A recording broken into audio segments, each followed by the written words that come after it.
আমি সব সময় সিনেমা করি বাংলাদেশের জন্য, বাঙালির জন্য। আপনারা কিন্তু দেখে আসছেন, আমার অনেক সময় এমন হয়েছে যখন নাকি একটা ভালো সিনেমা, একটা বড় সিনেমা আমি প্রেজেন্ট করতে গেছি, তার ম্যাক্সিমাম সময়টাই কিন্তু আমাকে অনেক বাধার মুখে পড়তে হয়েছে। ম্যাক্সিমাম সময় কিন্তু দেখা গেছে কিছু মানুষ একত্রিত হয়েছেন, রুখবার চেষ্টা করেছেন, কিন্তু আমি তো আসলে তাদের জন্য সিনেমা বানাই না, তাদের জন্য সিনেমা করিও না। আমি সব সময় সিনেমা করি বাংলাদেশের জন্য, বাঙালির জন্য। আমি সব সময় চেষ্টা করি বাংলা সিনেমা কিভাবে পৃথিবীময় ছড়িয়ে যাবে। আজকে আপনি যে চমৎকার একটা প্রশ্ন করেছেন, আসলে একজন বিখ্যাত মানুষ বলে গেছিলেন, যে কোনো একটা সফলতার সাথে সাথে একটা কালো ছায়াও কিন্তু চলতে থাকে। কালো ছায়াটা সেই সফলতাকে গ্রাস করতে চায়, কিন্তু ফাইনালি গিয়ে আর পারে না। তো তুফানের যে স্টোরিটা এমন হয়েছে, কালো ছায়া চলেছে সাথে সাথে, হয়তো চলবে আরো, কিন্তু আজকের এই তুফান কেন, ইনশাল্লাহ আমি যতদিন ভালো সিনেমা করব, আমি আমার সিনেমাকে বুঝেই করব, আমার দেশের পক্ষের সিনেমা, আমার বাঙালির পক্ষের সিনেমা, বাংলা সিনেমার উন্নয়নের জন্য সিনেমা করব।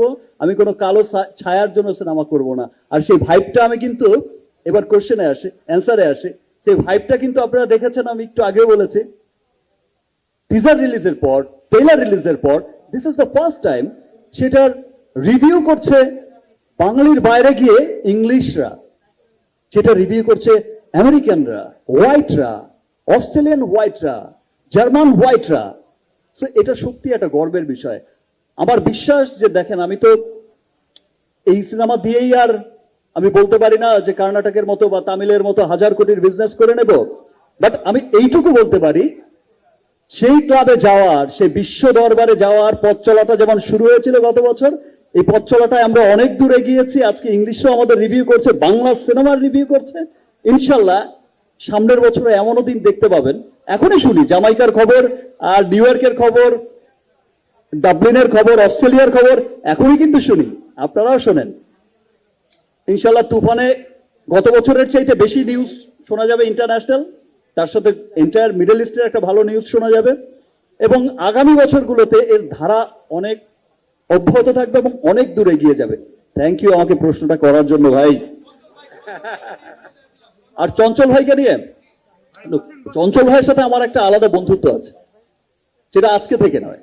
আমাদের দেখা, আমাদের আড্ডা, সে কিন্তু অনেক বছর ধরেই, অনেক বছর আগে থেকে আমরা সবসময় কিন্তু চাইতাম যে আমরা একসাথে কাজ করি, এবং আমরা সবসময় চাই যে বাংলা সিনেমার কত, চঞ্চল ভাই কিন্তু মনে প্রাণে চেষ্টা করে যায় যে কত একটা ভালো সিনেমা মানুষকে উপহার দেবে, দর্শকদের উপহার দেবে, দেশ বিদেশ থেকে তার সুনাম করবে। আজকে যখন পদাতিকের ট্রেলার দেখেছি, আমার এত ভালো লেগেছে।